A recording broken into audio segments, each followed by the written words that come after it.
ابعت لي اعمل حسابي في 4 مليون. صحيح. قلت له يا ابني اعمل حسابي في 4 مليون طن على سنة، مانيش عايزهم فورا، على سنة. قال حاضر انا موافق، وبعت لي. فبعتنا زي ما انتوا عارفين مركبين عبوهم، وبعد كده راحوا رافضين كلية يدوا بترول. وتذكروا ده كان الوقت اللي انا اتزنقت، الله يرحمه شاه ايران، لما ما كانش عندي احتياطي الا 15 يوم للقوات المسلحة وللبلد. ولو حصل اي معركة في ذلك الوقت كان القوات المسلحة تستهلك الاحتياطي ده في ساعات، وكان لا البلد ولا القوات المسلحة بعد كده يبقى عندها نقطة بترول بعد ساعات. شاه ايران الله يرحمه، انا بعت لاخواننا العرب ما تأخروش، بس طريقتهم هم مش على بالهم، مرتاحين. ولما اقول له عندي احتياطي 15 يوم يقول لك طب ما فيهاش حاجة يعني، ابعت الوزير وعلى مهله على شهر 2 يبعت البترول. لكن دي معركة. لما بعت لشاه ايران قام حول المراكب من البحر تيجي على اسكندرية اللي كانت رايحة اوروبا، حولها باللاسلكي على اسكندرية، لانه عارف ان دي معركة ما تحتملش، و15 يوم احتياطي القوات المسلحة تخلصوا في ساعتين اذا جرت معركة. طب واعمل ايه انا بقى بعد كده؟ دباباتي وقواتي تقف، وحتى البلد كلها، لانه المخازن، المخابز، محطات كهرباء، كل شيء يقف. قصاد ما القذافي قال ما بديش بعد ما اتعهد ب4 مليون طن على سنة، شاه ايران حول المراكب من البحر وبعت 600 ألف طن فورا من اللي كانوا في البحر، وقال لي وزير البترول يجي ياخد الكمية اللي انت عايزها على بقية المدة.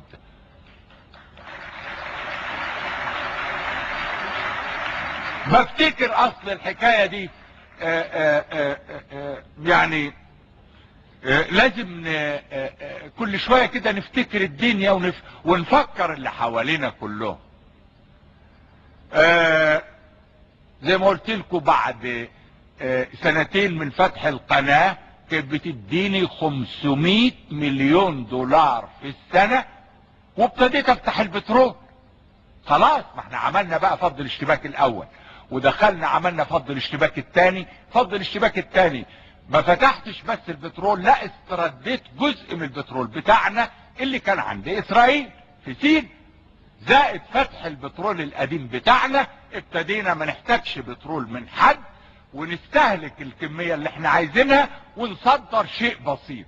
احنا بنستهلك 12 مليون طن في الوقت ده، كنا اللي بنطلعه كله حول 15 مليون طن، يبقى بناخد 12 لنا وبنبيع 3.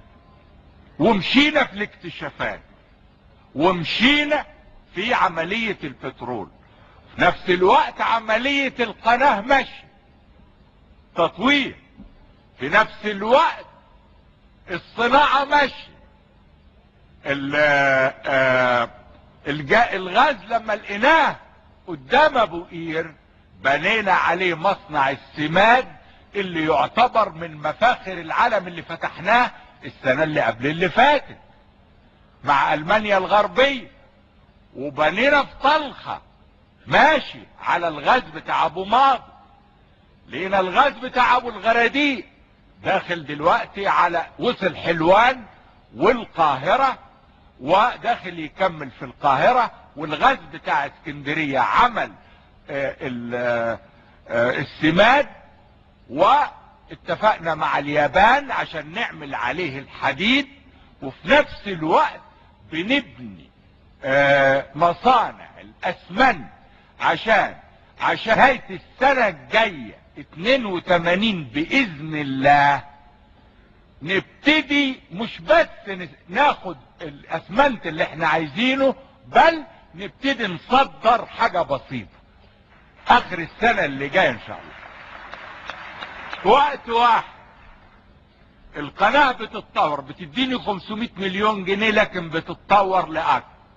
البترول بتاعي بلاقيه وبدل ما بشتري واستلف وانا كنت بستلف علشان ارجعه، بدل ما اشتري واستلف بترولي بطلعه وبصدر جزء بسيط. الاسمنت بتعاقد علشان ابني المصانع، السماد بتعاقد وابني المصانع. 3 مدن في القناة، في السويس وفي الاسماعيلية وفي بورسعيد بتقوم علشان المهجرين والمرار اللي شافوه وهم مهجرين وكانوا عايشين. سمعتوني بقول في يوم في وسط المراحيض، لانه قاعدين في مدرسة مثلا في الغربية تساع 300 قاعد فيها 3000. طب ما هو النتيجة ايه؟ طفحت المجاري وعايشين كانوا مساكين في كل هذا، بل بعضهم فقد الامل انه يرجع لاهله وبلده وترابه على القناة. لكن ماشيين عملنا ال3 مدن والنهارده تتضاعف مع كل الصناعة اللي حكيت لكم عنها دي كلها. وانا قاعد احسب الدوايا والألم علشان اجمع الفلوس على بعضها عشان احل مشاكل البلد. لغاية ما جينا سنة 80. الصورة ايه في سنة 80؟ القناة طلعت ل700 مليون، والسنة دي ان شاء الله في نهاية 81 دي هتقفل على 1000 مليون ان شاء الله. البترول الاكتشافات دي حاجة، انما خليني في اللي في ايدي النهاردة. كنا زي ما قلت لكم بنستهلك 12 مليون طن، وكنت بستلف. جبنا ال12، طلعنا ال15، طلعنا ال20، ل25.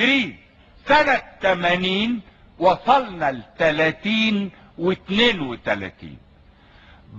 باخد 12 استهلكهم وبصدر 20 بالسعر المرتفع. ده البترول. القناة زي ما حكيت لكم دخلت عدت 700 مليون. فوجئت سنة 80 بولادي المصريين المهجرين اللي برا، اللي بيشتغلوا برا والمهاجرين، فوجئت بيهم بيرجعوا للعيل عشان العيلة المصرية رجعت. رجعنا عيلة تاني، بيبعتوا كل ما يملكوه بعتوه لمصر. قام رقم خرافي.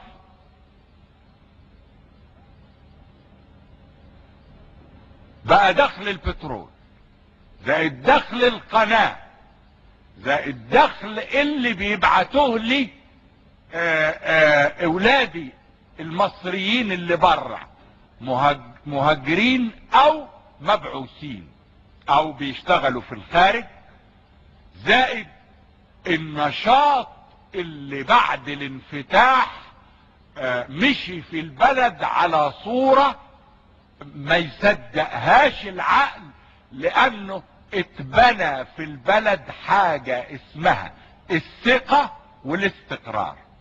الاول بنينا العيلة، رجعنا للعيلة سوا، رجعنا نروح العيلة، مش 18 و19 يناير سنة 77. لا، دي ما كانتش روح العيلة، دي كانت